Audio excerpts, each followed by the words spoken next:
Okay, so I'm going to start doing a new blog, and it is going to be based off information that I have learned from Dr. Oz. Now, he has a show, and he also has an online website that gives you tips on health and how to keep healthy, and or to notice signs of something that you might need to check out, and all sorts of fun health things. So I mostly watch all of them, but some of them I don't. It just depends on what the category is for the day. Some of them are really interesting. It's just ways that you could like live your life a little easier. When you watch a show, it's kind of like, okay, I can do that one, but not that one, or I can adjust that, or not have so many vitamins, but certain amounts, or something like that. Or to try it out in case there's something that just really bugs you and you want to reduce it, like inflammation, or, for example, today I watched the show, and it was taped for yesterday, and it was on bloating and stress and how to deal with that. So I am one of those Dr. Oz fans that actually write down notes and things like that. So here's some tips for today. I'm probably going to do a little compilation of some other tips that I've learned from Dr. Oz in the past.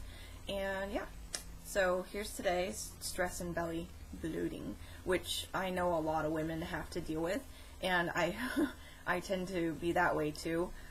There's things that can make you bloat, like eating too much cheese or spicy foods or stuff like that.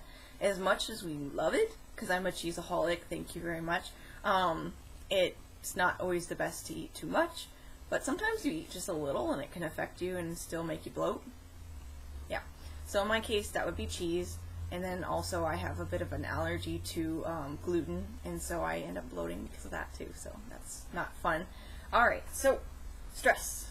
He had 3 types of women, and the first one is a short fuse. So someone who deals with stress with a short fuse and quick to boil over. So you get really angry really fast and you're just like, ah! And I know some people out there like that. Well, tip to help with that is to take Siberian ginseng. He says about 1/8 of a teaspoon 3 times daily of the extract. It kind of tastes, and it has the consistency of molasses, so that's not too bad. I'm not a big fan of molasses, but I assume it's just like, it's better to have something that tastes like a thicker syrup, like for pancakes, but a little thicker than some other things that taste really nasty. So, not too bad. You could probably stir it into your tea or something like that. Or you can have it in a capsule form, which makes it super easy, then you don't have that flavor on your mouth forever.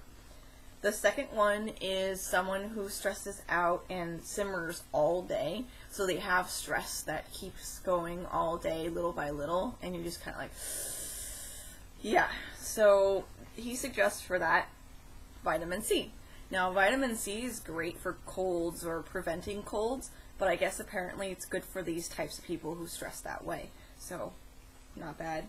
You do a capsule, and he said that one is a good idea to get is time release. There's a time release vitamin C available out there, and I thought that was pretty cool, because they have that for like Mucinex and all that kind of thing, where it kind of just slowly releases it during the day, and then it can affect you for a longer period. And I like that idea. Plus, then you don't get that over-drugged kind of feeling where you get all tired and lethargic and whatnot. So, I like that.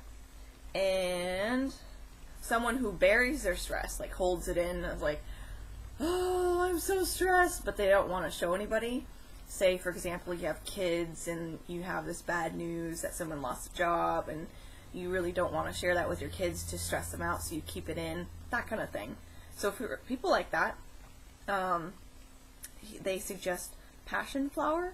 You can drop 5 to 10 drops on your tongue. It has a bit of a zing to it, so they did suggest tea would be a good idea to put it in, because it's got a kick and yeah, a little bit more flavor. So on to belly bloating. So after you eat carbs, after you have kids, sometimes you bloat more, or you just fill out periodically during the day. That tends to be me, especially if I eat things that I shouldn't and I know I have allergies to, then the bloating begins.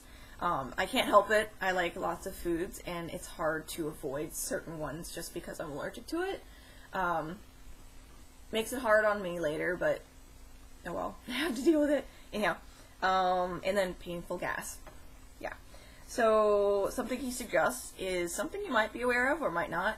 Probiotics. It's a good bacteria that kind of helps get rid of gas and, you know, not so fun feeling things. You can get that from yogurt or, oh yeah, Activia. Activia has a yogurt that does that.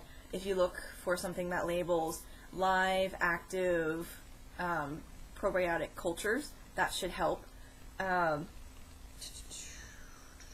Yogurt, and you can get a daily supplement. Just if you don't like yogurt, you could just take a pill, a capsule. That's not so bad. Pretty easy. Also, fiber-rich foods that can help with your bloating to reduce it.